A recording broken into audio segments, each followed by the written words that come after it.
Der wissenschaftliche Name für Rinderwahnsinn ist BSE, bovine spongiforme Enzephalopathie. Warum spongiform?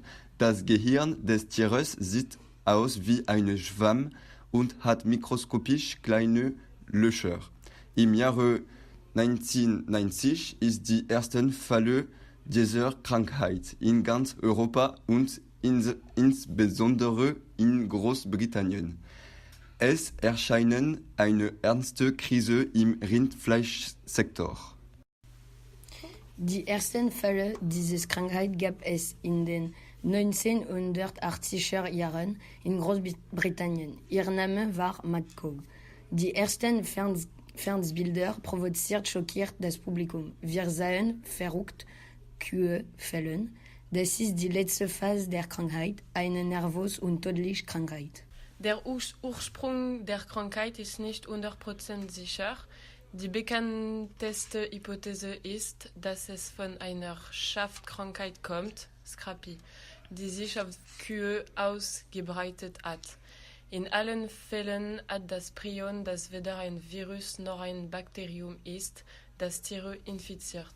Die Krankheit hat sich aufgrund der Verwendung von Tiermehl zur Viehfütterung verbreitet. Wir haben nicht nur Gras oder Heu, sondern auch Tiermehl gegeben. In diesem Mehl gab es zermehlene Tierkäfer, die mit dem Prion kontaminiert sein konnten. Die Inkubationszeit beträgt 5 Jahre.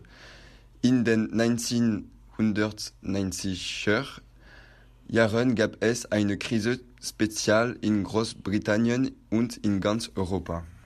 Später hat man viel gegen diese Krankheit gemacht. 1989 wurde in Großbritannien Tiermehl verboten und eventuell kontaminierte Tiere getötet. Europa verbot den Import von britischen Kühen nach Frankreich und 1996 nach Europa. Das ist eine neue Phase der Krise. Die britische Regierung kündigt an, dass die Krankheit in Form der Creutzfeldt-Jakob-Krankheit auf den Menschen übertragen werden kann. Im Jahr 2000 Totalembargo für Rindfleisch aus dem Vereinigten Königreich, Kampagne Überwachung in Frankreich und Großbritannien.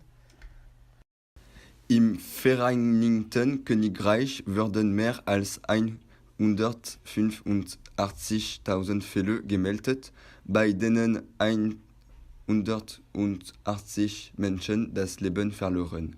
In Frankreich wurden 1000 Fälle identifiziert, bei denen 26 Menschen das Leben verloren.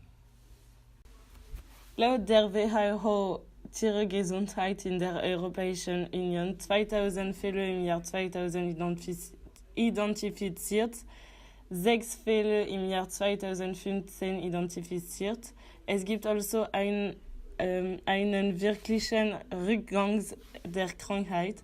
Alle Rinder über 4 Jahren werden vor der Tötung systematisch auf diese Krankheit getestet.